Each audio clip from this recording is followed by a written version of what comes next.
6 weeks after the events of City of Glass, the young Shadowhunters try to return to their routine amid the scars of battle. Clary Frey remains devastated by Jace Herondale's apparent death, while her mother Jocelyn has just gotten engaged to Luke Garraway, signs that even once divided allies are seeking new beginnings. In New York, Jace has temporarily taken on the role of Clary's trainer, but he carries an inner burden. He suffers from nightmares involving hurting Clary, which makes him avoid her. Clary's mother, Jocelyn, also lives in tension. She struggles to accept Jace as a potential son-in-law because he painfully reminds her of the evil Valentine. Meanwhile, other changes unfold quietly. Simon Lewis, Clary's loyal friend, is about to face his own transformation, while a vampire from the past, Camille Belcourt, pushes new schemes within vampire society. Simon tries to adjust to his new reality as a daylighter. He receives an offer from Camille Belcourt, an ancient and influential vampire who claims to have been usurped by Rafael Santiago, promising to help him secure his place in vampire society if he allies with her. Back home, Simon notices his mother's growing concern about his strange behavior. Although Magnus Bane erased her memories of his absence in Idris, her maternal suspicions persist. The Mark of Cain branded on Simon since his transformation proves to be a deadly weapon against threats. When two hooded assailants attack him on the street, the Mark activates and turns one of their bodies into nothing but salt, causing the other to flee in terror. These apocalyptic events, combined with his increasing bloodthirst, leave Simon torn between his supernatural instincts and his remaining humanity. For support, he relies on unexpected allies like the werewolf Jordan Kyle, the newest member of his band, who helps him control his hunger as he adapts to life as a vampire. Isolated, Simon moves into Jordan Kyle's apartment, who now acts as his protector. However, the obsession of a devoted fan worsens his struggles. During a concert, Maureen, the band's only loyal fan, approaches for a photo, and Simon, weakened by bloodthirst, ends up biting her before Jordan restrains him. The incident leaves everyone in shock. The next day, Simon receives an anonymous call claiming his girlfriend has been taken hostage. He, Clary, Isabel, and Maya rush to the given location, only to discover it was Maureen. Since Simon doesn't show up to rescue her, Maureen is indeed kidnapped and killed, plunging Simon into guilt and despair.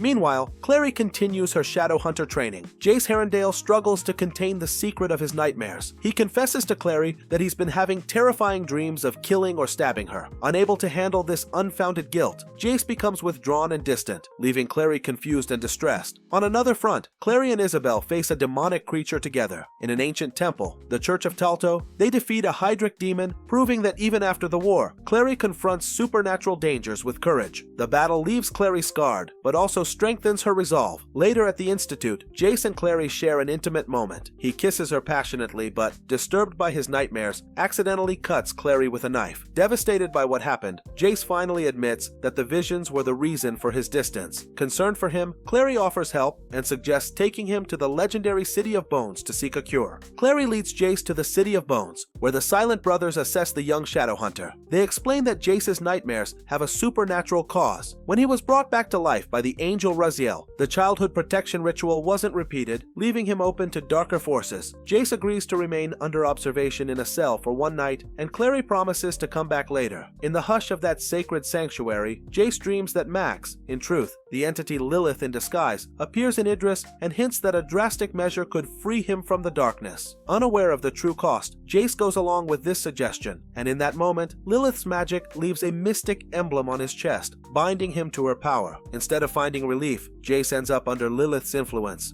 The calm ends at an engagement party hosted by Luke's werewolf pack to celebrate Jocelyn and Luke finally getting engaged. During the ceremony, tragic events unfold. Simon mysteriously disappears, taken by Maureen, now turned into a vampire, to meet Lilith, who disguises herself as a businesswoman named Satrina. Meanwhile, Jace, now under demonic influence, tricks Clary into accompanying him to a private ritual. He convinces Clary to accept a marking, claiming the design would bind them forever. But as she surrenders her stele, Jace carves a different rune, one charged with destruction, and Clary collapses unconscious in his arms. Both have fallen victim to Lilith. She commanded Jace to kidnap Clary and needs Simon, the Daylighter, to resurrect her brother Sebastian. In a warehouse, Lilith reveals herself and demands Simon bring Sebastian back. Simon hesitates but agrees to bite the dead Sebastian, draining his blood in a desperate attempt to complete the dark ritual. Thus, Sebastian is resurrected, but incompletely, still without a fully living body. Suspicious, Isabel Lightwood gathers allies to rescue Simon. She, Alec Lightwood, Maya, and Jordan follow a business card found in Simon's wallet to an abandoned building. There, they discover a macabre nursery, dozens of dead babies with sharp claws and completely black eyes, the result of Lilith's experiments to create infernal offspring similar to Sebastian. Amid the horror, Isabel attacks a shadow leaning against the wall and realizes it's actually the mother of one of these babies. The woman, whom Lilith used as a test subject, reveals the demonic plan. Lilith intended to breed more children of darkness to expand her power. This terrible discovery confirms that Sebastian and the demons they encountered were all part of the same evil scheme. At the top of the building, Clary faces anguish. Pretending insecurity, she convinces Jace not to continue with the ritual. He embraces her, showing his true feelings remain. In this moment of distraction, Clary gathers courage. She grabs Jace's knife and cuts the demonic mark that Lilith had drawn on his chest. Freed from the bond, Jace regains his free will and orders Clary to flee. Enraged, Lilith tries to stop her, but acts violently. She whips Clary, severely injuring her. Suddenly, Simon leaps in front of Lilith to protect Clary.